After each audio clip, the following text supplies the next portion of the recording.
Souvent, les personnes atypiques, elles osent pas le dire et je vois pas pourquoi. Il faut vraiment assumer ce côté de, j'ai besoin d'avoir, une mission de vie, même si elle change, même si elle est en mouvance, même si elle est pas, encore trouvée, on sent ce besoin d'apporter, quelque chose de positif à ce monde et ça, c'est très subjectif après la notion de positif, hein, mais mais du coup, tu vois, de faire quelque chose de notre vie de positif pour soi et pour le monde. La petite voix, la petite voix, la petite voix, la petite voix. Bonjour, je suis Herveline et j'ai le plaisir de vous présenter La Petite Voix, le podcast qui donne la parole à celles et ceux qui nous font du bien. Ils sont psy, sophrologues, magnétiseurs ou autres et se consacrent à notre bien-être et à notre développement personnel. Que vous soyez sceptique ou convaincu, vous serez sûrement curieux de leurs histoires. Quel chemin ont-ils parcouru pour choisir ce métier dédié aux autres ? En quoi consiste leur pratique et que leur apporte-t-elle ? Voilà les questions que je vais leur poser lors de ces conversations intimes, sans blabla. Des conversations qui vont nous éclairer, nous inspirer. Si vous aimez ce podcast, dites-le moi avec des étoiles, des bonnes notes et des commentaires sur votre plateforme de podcast favorite. Ça aide vraiment à le faire découvrir à d'autres personnes. Retrouvez-moi aussi sur Facebook, Instagram et YouTube en cherchant simplement La Petite Voix, le podcast. Alors, prêt à écouter La Petite Voix pour entendre la vôtre ? La Petite Voix, le podcast, c'est parti ! Grande sensibilité, zèbre, surdoué, HPI. Je ne sais pas vous, mais moi, j'ai du mal à m'y retrouver dans ces termes et ces atypismes dont on entend de plus en plus parler. Je suis donc très contente d'en parler aujourd'hui avec Élodie Crépel, psychanalyste et directrice de l'Observatoire de la sensibilité. Avec elle, on démêle le vrai du faux, on comprend ce que sont ces atypismes et comment on peut en faire une force.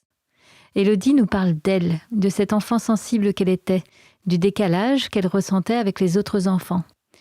Elle nous explique comment elle a découvert, puis longtemps renié son atypisme avant d'en faire son sujet de prédilection. Bienvenue dans un épisode très éclairant et plein de bonne humeur et d'optimisme. Comme Élodie, quoi. Avec Élodie, nous allons parler d'étoiles qui suscitent des questions philosophiques, d'un mode de vie minimaliste et de déconstruction nécessaire pour mieux se reconstruire. Bonjour Élodie et bienvenue dans La Petite Voix. Bonjour! Je suis ravie de t'accueillir. En fait, ça fait longtemps que je voulais parler d'hypersensibilité dans La Petite Voix et j'ai plusieurs auditeurs et surtout auditrices qui m'ont parlé de toi. Donc voilà, je suis ravie de t'accueillir. Avant de commencer, est-ce que tu peux te présenter en quelques mots, s'il te plaît ? Oui, avec plaisir. Alors déjà, merci beaucoup pour cette invitation et à tes auditrices. Du coup, je suis très flattée. Moi, c'est Élodie Crépel. J'ai 34 ans. Je suis maman de 3 enfants, bientôt 4. Wow. Je suis moi-même, du coup, une personne atypique, surdouée, hypersensible et avec des enfants atypiques. Ok. Donc, ces sujets me portent personnellement et professionnellement puisque j'en ai fait ma spécificité depuis quelques années. Aujourd'hui, donc, en fait, je suis psychanalyste, médiatrice familiale.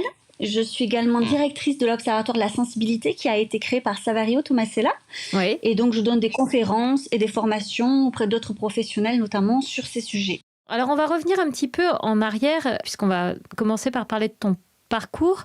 Et moi, ça m'intéresse de savoir quelle enfance tu as eue, parce que j'imagine qu'elle a été marquée déjà par cette hypersensibilité. Alors oui, totalement. Alors déjà, il faut replacer ça dans le contexte, dans le sens où on n'en parlait pas à l'époque. Et oui. L'hypersensibilité a été mis en avant par le docteur Helen Aron en 1991, mais c'était aux États-Unis. C'est le docteur Savario Tomasella qui en parle que depuis... lui, il en parle depuis un moment, mais on va dire que c'est vraiment connu depuis une petite dizaine d'années dans le milieu francophone. Et je crois que ça a vraiment explosé depuis 1 ou 2 ans. Donc moi, j'ai vraiment vu la différence parce que je suis arrivée bien avant. Ouais. Et c'est vrai que c'était compliqué d'en parler. C'est un peu la grande découverte. Encore aujourd'hui, on pense que la sensibilité, c'est du coup être fragile. Donc, comme beaucoup, Moi, j'ai grandi avec ça. Évidemment, on est livré avec dès l'enfance, c'est pas un truc qui arrive à l'âge adulte. Non, non, alors totalement, parce qu'il faut savoir que quand on parle, on va plutôt parler de haut potentiel sensible entre professionnels, plutôt d'hypersensibilité en soi, qui est vue un petit peu négativement, parce que ça serait comme si, tu vois, hyper, genre on a une sensibilité en trop, c'est en trop. Ah oui, ok, c'est juste, c'est juste. Et puis c'est souvent, tu sais, une remarque qu'on fait aux personnes justement hautement sensibles. On leur dit souvent, t'es trop, tu en fais trop, tu exagères. Et donc du coup, le fait de comprendre maintenant avec les bases scientifiques qu'on a, les recherches scientifiques qui ont été faites sur le sujet, qui expliqueraient la haute sensibilité innée, eh bien ça amène une autre vision de la chose. Du coup, il faut déconstruire tout ce qu'on a cru sur soi. Et ça, eh bien, c'est salvateur, mais ça peut être très compliqué. Si je comprends bien, donc toi, tu étais une enfant hypersensible. Ouais. Mais, pardon, tu vois, vraiment, je suis encore moi-même prise dans les conditionnements et dans le mauvais vocabulaire. Non, mais ça me fait pas, parce que tu sais, je me dis, honnêtement, on a mis tellement de temps à accepter déjà ce terme que expliquer aux gens que maintenant il faudrait changer de terme, c'est compliqué. C'est bien dire. Non, mais écoute, je vais faire l'effort quand même pendant notre entretien. Donc, toi, tu étais une enfant hautement sensible, sauf qu'à l'époque, on n'avait pas les clés pour accompagner cela et tes émotions. Ah bah oui, ça c'est sûr, hein, c'était loin, loin. Alors ce qui est intéressant, c'est que mes parents le sont aussi, mais je le vois maintenant avec le recul, connaissant bien la thématique, mais je pense qu'ils ont été encore plus, bridés de par leur enfance, où il n'y avait absolument aucune place pour les émotions. Ce qui n'a pas été quand même mon cas dans ma famille. Moi, je dois bien admettre que mes parents m'ont laissé, en fait, s'exprimer mes émotions, mais ils n'ont pas su les accueillir parce que c'était excessif, qu'ils n'en pouvaient plus, que pour eux, du coup, je faisais de la comédie, tu sais, j'étais capricieuse, tu vois, ces mots qu'on mettait souvent, voilà. Donc, mais il y a déjà, je trouve que c'est intéressant, tu vois, de déjà voir qu'il y a une différence entre leur propre éducation qu'ils ont reçue et celle qu'ils m'ont donnée.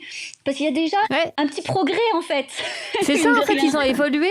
C'est vrai, oui, c'est juste, merci de le souligner, parce qu'on pourrait assez vite le juger et se dire, franchement, nos parents, ils n'ont pas su accueillir, etc. Et en fait, c'était malgré tout déjà une sacrée marge de progression pour eux, qui était plutôt de génération des baby-boom, où effectivement, comme tu dis, là, il n'y avait même pas la place à l'émotion, quoi. C'est la même chose pour nous maintenant en tant que parents. Et on voit bien qu'on ne fera pas parfait, mais qu'on essaye d'apporter un petit plus supplémentaire par rapport à ce qu'on a connu, et ainsi de suite. J'espère que de génération en génération, on va s'améliorer, bien sûr. Oui, allez, ayons de l'espoir. Donc toi, en tout cas, tu étais cet enfant et cette adolescente hautement sensible. Excessif, ils te diront qu'ils n'en pouvaient plus. Parce que ça prenait quelle forme alors ? Déjà, j'étais vraiment dans cette hyper-empathie constante et donc les liens sociaux étaient très compliqués pour moi parce que j'étais très, très empathique. Tout prenait beaucoup, beaucoup d'impact pour moi. Et c'était compliqué, par exemple, dans ma scolarité, d'avoir accès à toutes mes compétences et à tout mon potentiel parce que, en fait, socialement, émotionnellement, ça prenait trop, trop de place. Ok, ça te mangeait toute ton énergie, en fait.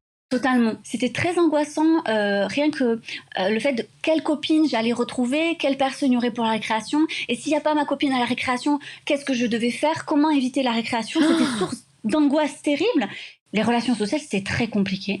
Très compliqué parce que je comprenais pas l'injustice, je comprenais pas pourquoi on se moquait d'autres enfants, je faisais pas partie de ça, je rentrais pas dans les normes, je ne comprenais pas les règles sociales. J'allais te demander, est-ce que toi, à l'époque, tu te disais que tu étais une enfant, une adolescente différente ? Est-ce que tu ressentais ta différence ? Ah, totalement.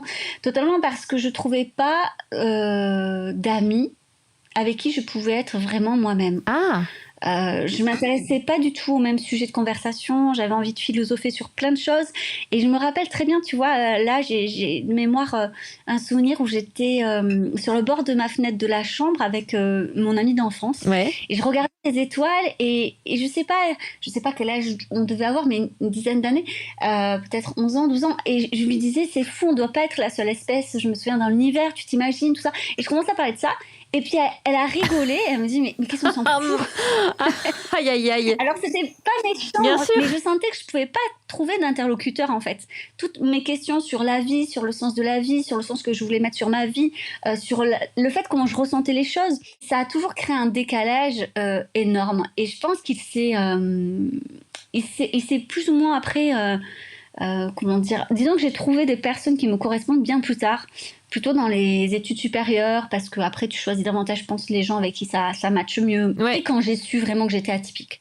Parce qu'en fait, ce qu'il faut te dire, c'est que mes parents, ils m'ont fait passer un test quand j'étais enfant. Ah, Mais ils ne me l'ont pas dit. c'est pas vrai, ok. Parce que ça se faisait pas trop à l'époque, en fait. Tu sais, on Non. appelait ça les enfants précoces. Et en fait, pour eux, du coup, ça expliquait pourquoi j'étais un peu bizarre.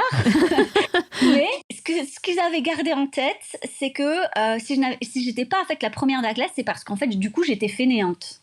Puisqu'a priori, j'étais précoce. Comme tu étais hyper douée, t'aurais dû avoir des résultats plus importants, donc c'est ça? Tu sais, moi, à la maison, si j'avais en dessous de 12, j'étais interdite de manger. Hein. Ah ouais, je devais avoir en plus effet. de 16 à chaque fois.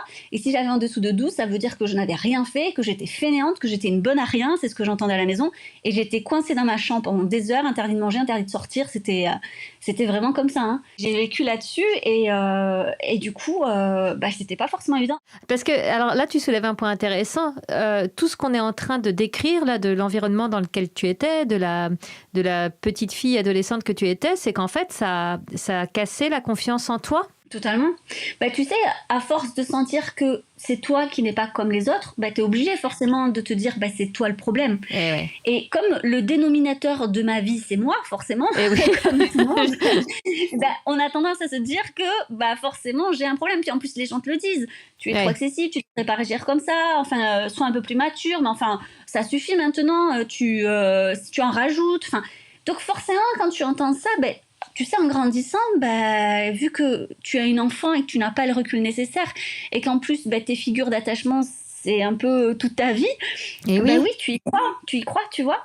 Et je pense que c'est vraiment le fait de comprendre ce qu'était le monde des atypiques qui m'a permis de gagner confiance en moi. Ah justement, tu m'offres une belle transition. Comment c'est trop facile. Comment c'est venu jusqu'à toi un jour cette idée que peut-être tu étais juste normale dans ton côté atypique en fait? Alors, mon mari actuel, Alexis, est également en fait surdoué. Et on avait assisté à une émission télé sur les surdoués, un peu au hasard, vraiment. Pour le coup, je sais pas, on devait zapper. Et moi, pendant toute l'émission, je disais, mais Alexis, c'est tellement toi.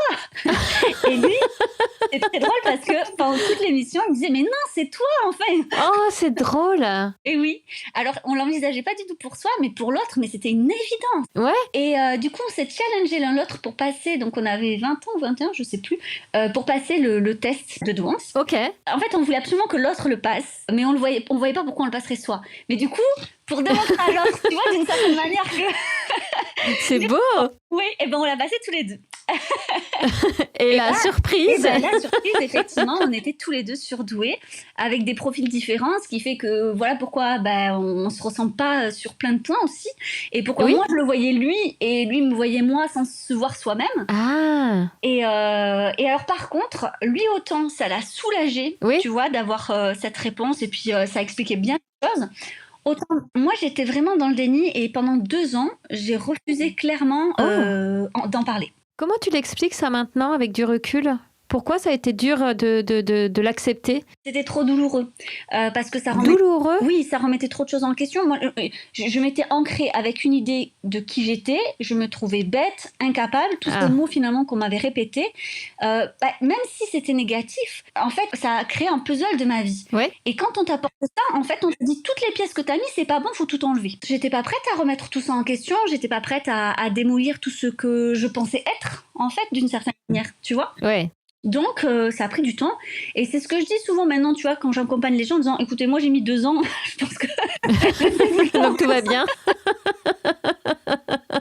Mais on ne croit pas, mais c'est vrai qu'on y tient. Tu sais, en psychanalyse, on dit souvent que quand on a une certaine difficulté et qu'elle dure dans le temps, c'est parce que finalement, on l'aime bien. Et c'est pas qu'on l'aime bien parce qu'elle nous fait souffrir, parce qu'elle nous fait souffrir, mais c'est parce qu'on l'aime bien parce qu'on la connaît. C'est ce qu'on appelle la fameuse zone de confort, quoi. D'une certaine manière, oui. D'accord. Tu avais déjà entamé des études qui étaient déjà quand même dans le soin de l'autre. Enfin, il y avait déjà cette fibre-là. Moi, j'ai fait un bac social parce que c'était vraiment la fibre qui m'intéressait le plus.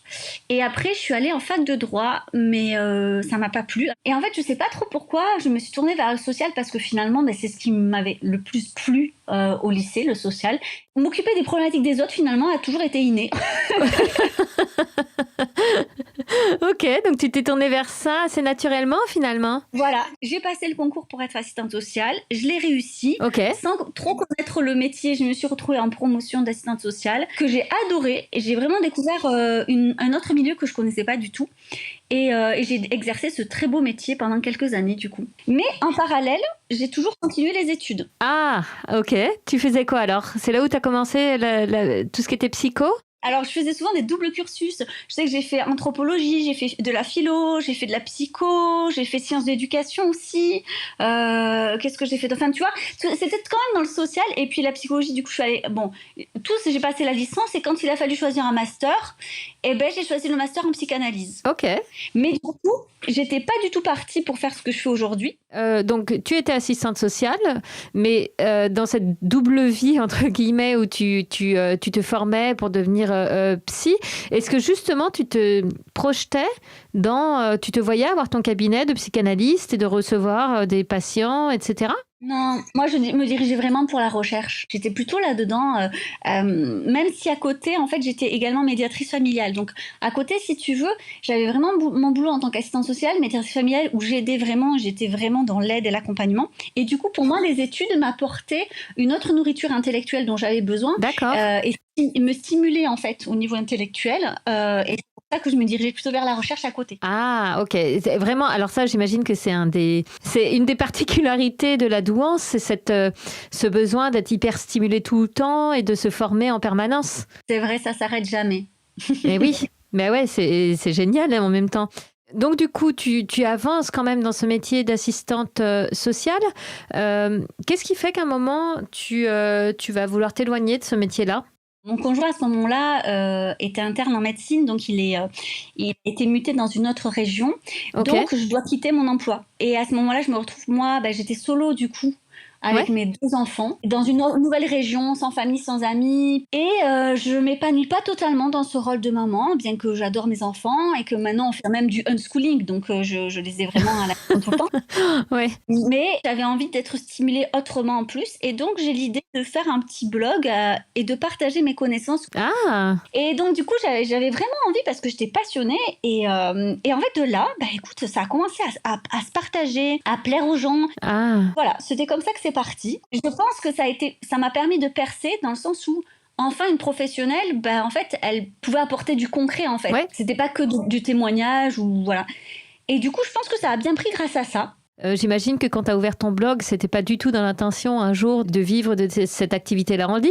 Ça a été très réfléchi parce qu'en fait, Alexis avait besoin de faire une pause. Ouais. Il avait la sensation de ne pas profiter de ses enfants et il a demandé du coup une année sabbatique dans le cadre du congé parental qu'il a pu prendre. Quand il a pris cette décision, ça voulait dire qu'on n'aurait plus de rentrée d'argent. Oui. Donc, l'un dans l'autre, comme le blog prenait de l'importance et qu'une demande était là, ça a été réfléchi de se dire si je fais en fait ce que je faisais en tant que médiatrice, mais en ligne. Donc ça s'est déployé. Et en fait, lors des premiers rendez-vous, je me suis rendu compte que les personnes qui me suivaient et qui venaient en rendez-vous, c'était que des personnes atypiques. Ah. En fait, je me suis dit, bon, soyons honnêtes, et c'est vrai, on le sait en tant que thérapeute, on attire souvent des personnes, ou en tout cas, on attire et les gens restent parce qu'ils se reconnaissent dans ce qu'on dit. Et c'est sur les réseaux, tu vas forcément partager avec qui tu es. Donc, les gens qui me suivent, en général, c'est que ce que je leur dis leur parle. Et ben voilà, c'est ça. Voilà, vous vous reconnaissez. C'est ça. Ouais. Et donc, je me suis dit, si je dois accompagner ces personnes-là, autant que je m'y forme vraiment, parce que j'ai la sensation que les outils que j'ai appris en formation jusque-là ne conviennent pas. Ok. J'avais vraiment la sensation que ça collait pas. Du coup, c'est là où je me suis vraiment, vraiment formée. Je me suis vraiment donné les moyens pour en arriver là. Et je me suis rendu compte surtout que tout ce que j'avais appris jusque-là ne servait quasiment à rien pour les personnes atypiques. Ah. Que c'était vraiment une population bien à part et qui avait donc des besoins bien à part. Ok. Et donc de là, je me suis spécialisée, tu vois. Donc ça fait vraiment on va dire 3-4 ans du coup. Waouh, donc c'est allé vite en fait. Donc c'est là où tu as commencé à construire des outils. Est-ce que du coup, tu avais ta double casquette. Alors, ça va être mal dit, mais tu as à la fois ta casquette professionnelle, c'est-à-dire tu es psychanalyste, et puis en même temps, puisque toi-même tu es hautement sensible, tu comprends les besoins des personnes auxquelles tu t'adresses, quoi. Oui, mais alors attention, je pense que c'est d'autant mieux d'être formé à ça, parce que c'est important pour moi de ne pas transférer mon fonctionnement sur les autres atypiques. Bien sûr. Parce que chaque atypique est atypique, et que c'est pas parce que on l'est qu'on comprend les atypiques et qu'on sait les accompagner. Et ça, c'est très important de le garder en tête. Et ma difficulté, c'est justement de me faire superviser. Bien sûr. Pour pouvoir accompagner au mieux ces personnes sans faire un effet miroir ou sans transférer quoi que ce soit. Il faut se dire qu'on parle la même langue, mais nous n'avons ni la même histoire, ni les mêmes besoins. Waouh, c'est intéressant. Et du coup, je crois que désormais, vous avez adopté une vie digitale nomade, comme on dit. Tu vis en Écosse, si je dis pas de bêtises. Effectivement, on a aussi un mode de vie atypique, on est minimaliste, donc on n'a jamais mis nos enfants à l'école, pour plein de raisons toutes personnelles, mais du coup, on a toujours eu nos enfants avec nous, et on est parti il y a 1 an au Royaume-Uni, qu'on a parcouru un peu partout en Écosse. Et il faut se dire qu'on bougeait en fait seulement en voiture, donc toute notre vie rentrait dans une voiture, plus un chien, aussi on a un chien. Donc ah oui, voilà, en effet. ça ne pouvait pas être un petit nid, quoi. Et donc là, on est posé en Écosse, je suis dans les Highlands. Je pense que là, on a bien envie de se caler par contre 1 ou 2 ans avant de repartir. Ça, c'est sûr. On a envie de repartir, mais pas de suite. Ok. Donc à voir, après à voir. Mais ce qui est bien, c'est que voilà, on s'arrête pas à une norme, on s'arrête pas à ce qui devrait ou devrait pas se faire. On suit nos envies, quoi. C'est chouette et c'est inspirant. Super.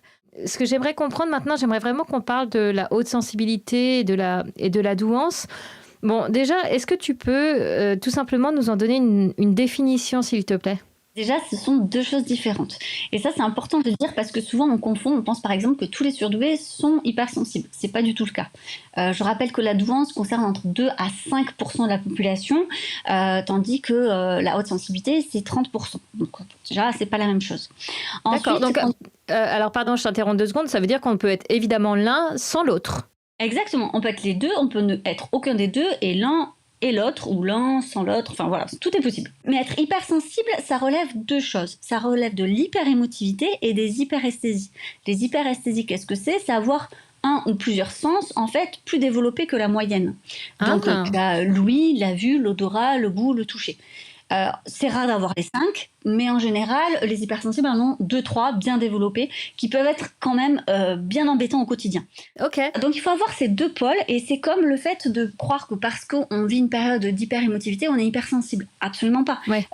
Tout le monde vit des périodes d'hyperémotivité. Je sais pas, suite à un deuil par exemple. Bien sûr. Ou quelque chose de difficile ou de émotionnellement très positif aussi. On peut être hyperémotif et ça peut durer longtemps. Ça fait pas de nous des personnes hypersensibles. C'est important de le dire parce que ça n'illégitime pas moins ce que la personne ressent. On a la sensation que cette étiquette légitime en fait cet état. Mais parce qu'en fait on a beaucoup de mal à légitimer nos émotions. Donc c'est un peu genre oui mais parce que je suis hypersensible. Mais pas du tout. Il y a beaucoup d'hypersensibles qui vivent vraiment très bien et qui du coup la hyperémotivité ne se voit pas au quotidien. C'est Francisca Borries, une chercheuse et un docteur en psychologie qui fait vraiment la différence entre la sensibilité traumatique et la sensibilité innée qui est donc l'hypersensibilité.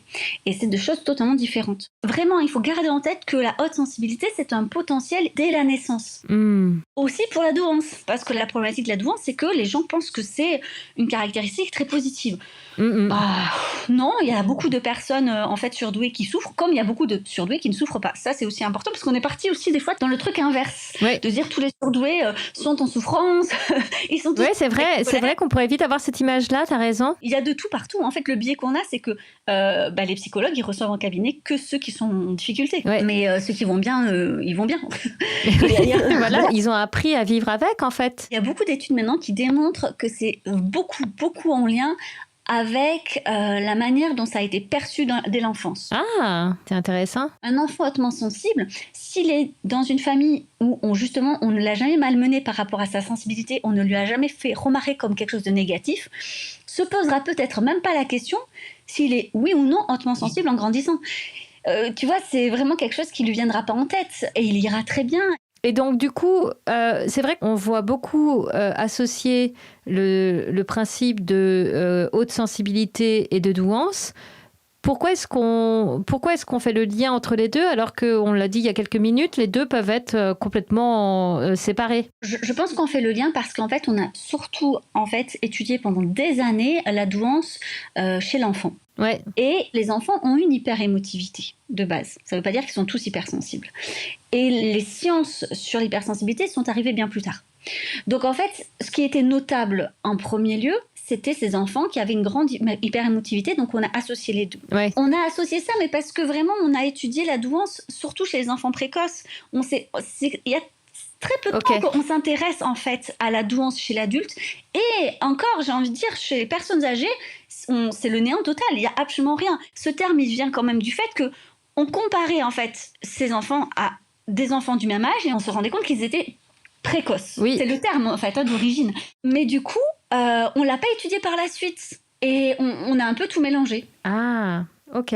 Pour toi, si on rapproche encore beaucoup la grande sensibilité et la douance, c'est comme un héritage d'une mécompréhension peut-être? Il y a ça, et il y a aussi autre chose, c'est qu'en fait, il y a deux grands profils. Il y a le profil laminaire et le profil complexe.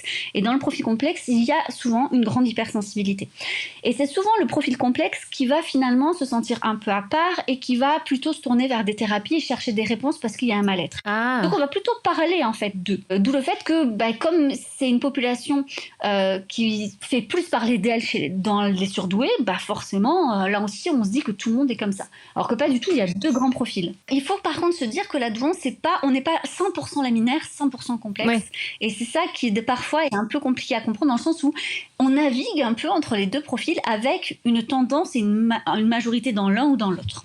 D'accord. J'ai l'impression, moi, dans mon entourage, que quand on parle d'enfants hypersensibles, en fait, on se rend compte que le parent l'est aussi. Est-ce qu'il y a quelque chose de génétique? Si on me demande si scientifiquement c'est prouvé, je dirais non. Si cliniquement c'est prouvé, je dirais que les observations de tous les cliniciens et de tous les professionnels diraient oui. Ok. Du coup, toi qui es maman de 3 enfants, bientôt 4, j'imagine qu'être un parent hautement sensible ou surdoué, on a beaucoup parlé des côté enfant, mais côté parent, ça veut dire que tu gères la relation à tes enfants certainement différemment, peut-être malgré toi, mais ça conditionne aussi le parent que tu es, non? Totalement. De toute façon, on est le parent qu'on est avec tout ce qu'on est, mais moi, je me rends pas forcément compte de ce que je pourrais être si j'étais différente. Je pense que en fait, il faut voir vraiment les atypiques comme des exhausteurs de goût, une sorte d'intensité supplémentaire. Tu sais, la pincée de sel, en plus dans de gros sel. Voilà. Alors après, il faut voir si on aime le sel, bien sûr. Mais en fait, je pense que plus on assume et plus on connaît ses propres caractéristiques, plus on les vit très positivement parce qu'on sait y répondre. Et c'est plus facile aussi, en fait, de comprendre le fonctionnement des enfants. Et on accepte davantage, en fait, aussi les différences de nos enfants quand on les accepte chez soi. Et oui, absolument, oui, c'est lié. Donc la parentalité, tu dirais, en fait, c'est pas plus un sujet pour les personnes hautement sensibles ou surdouées. En fait, ça va toucher à tous les sujets de la vie, le rapport au travail, le rapport aux amis, à l'amour. Ah oui, totalement. C'est-à-dire que tout est décuplé, tout est intense, tout va demander de l'énergie différemment. On va pas forcément se reconnaître dans le développement personnel qui est lambda, dans les livres comme ça. Ça va manquer de contenu, de consistance. Ça va... En fait, le monde est coloré différemment. Après, est-ce que c'est plus compliqué? Non.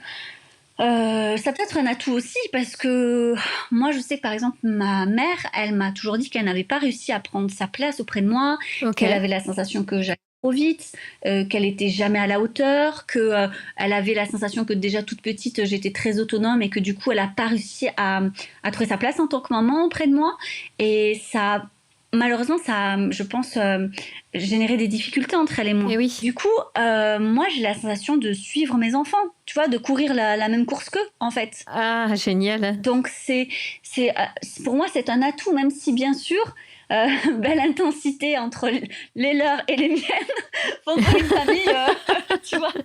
Forcément, on le sait, mais en fait, du moment où tu le sais, je pense que tu sais comment aussi l'accompagner. Enfin, en tout cas, tu peux trouver des outils pour accompagner cette intensité dans la famille. En fait, c'est joli parce que ce que je comprends dans la manière dont tu le dis, c'est que se découvrir très sensible ou surdoué, ou les deux, c'est vraiment accepter d'avancer dans un chemin de déconstruction. Oui. Si on n'a pas été accompagné de l'enfance avec les bons outils. Mais en revanche, une fois qu'on a accepté ça et qu'on a trouvé le bon alignement pour soi, il y a moyen de s'épanouir. Enfin, je veux dire, c'est pas une tare ou une plaie, un espèce de boulet qu'on va traîner, au contraire. Totalement, c'est pas du tout un boulet. Après, il faut par contre vraiment garder à l'esprit qu'être atypique, c'est accepter aussi de vivre dans un monde qui n'est pas fait pour nous. Et c'est OK.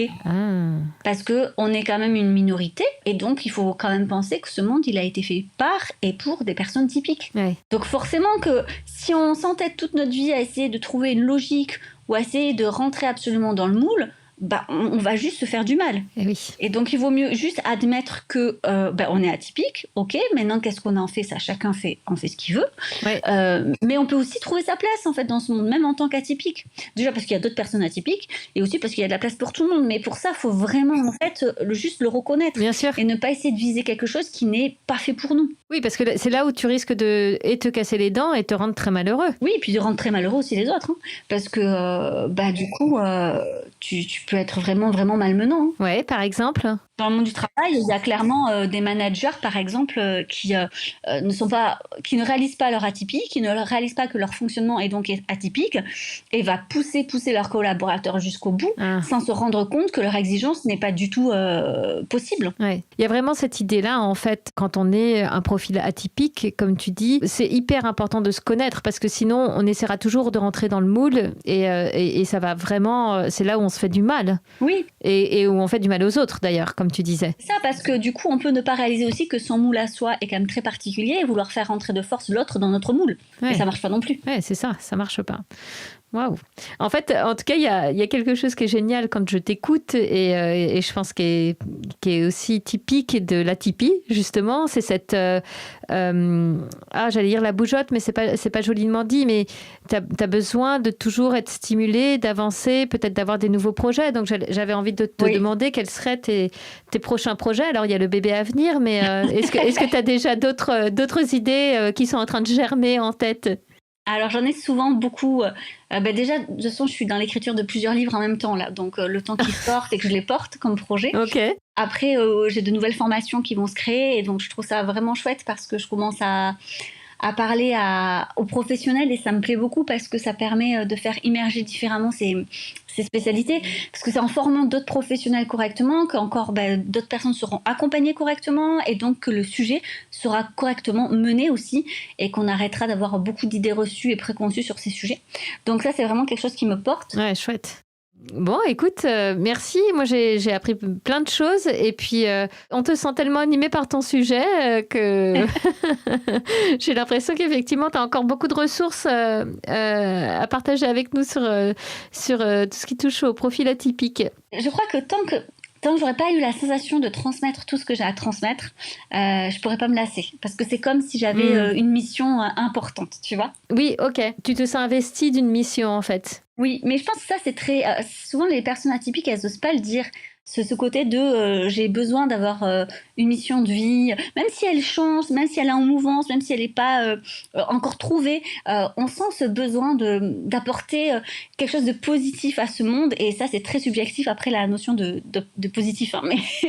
Mais du coup tu vois, de faire quelque chose de notre vie de positif pour soi et pour le monde. Est-ce que du coup ça va avec toutes ces questions de quête de sens dont on parle beaucoup en ce moment avec la mode de développement personnel, mais donc tu es en train de nous dire que les personnes atypiques sont d'autant plus sensibles à ça? Oh oui, parce qu'en fait si elles le font pas, c'est là où elles dépriment. C'est très fort ça chez les atypiques.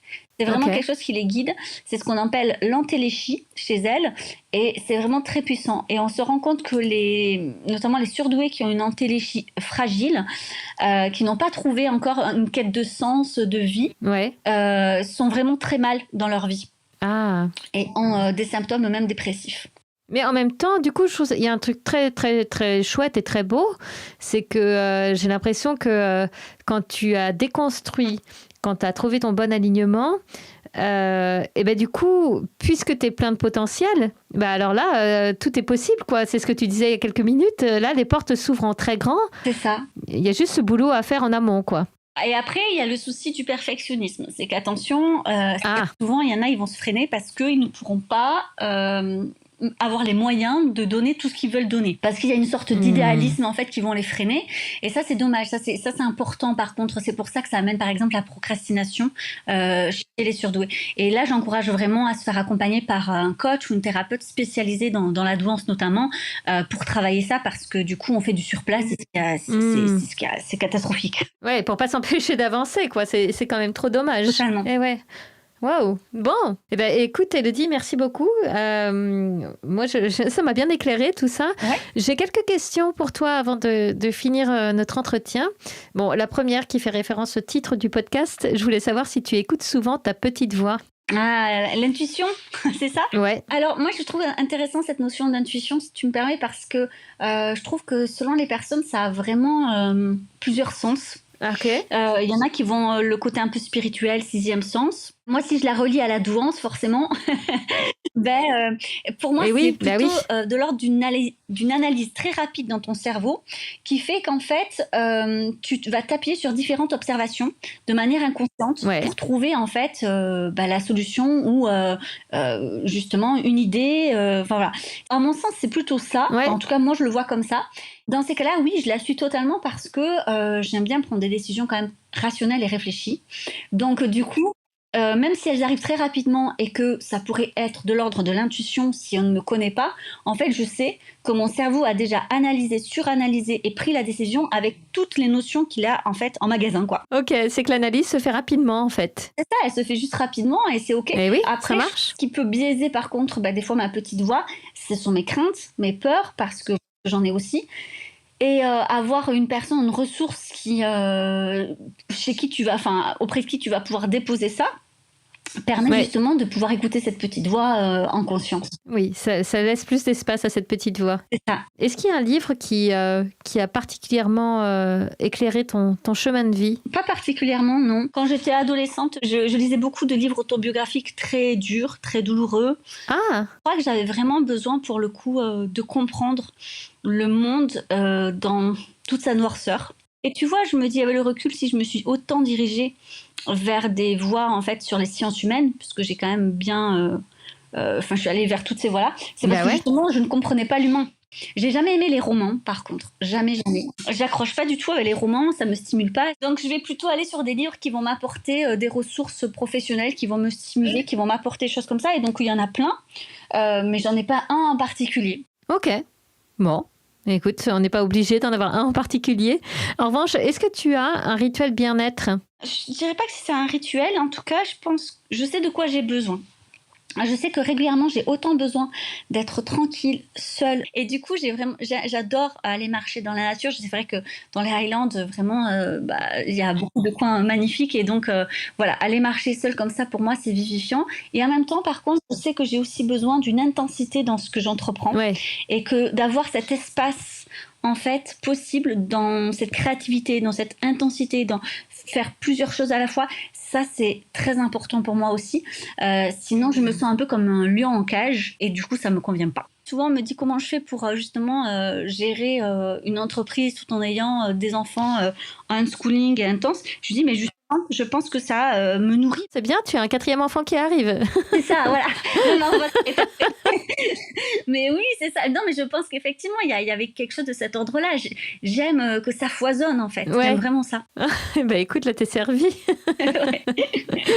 Bon, et ma dernière question, Élodie, je voulais savoir si tu es heureuse. Ah, c'est une grande question philosophique. Oui. Je pense que je me suis beaucoup posé la question lorsque j'étais ado, parce que cette quête du bonheur, c'est venu très tôt. Qu'est-ce que c'est le bonheur ? Je me rappelle au collège, c'était une grande question.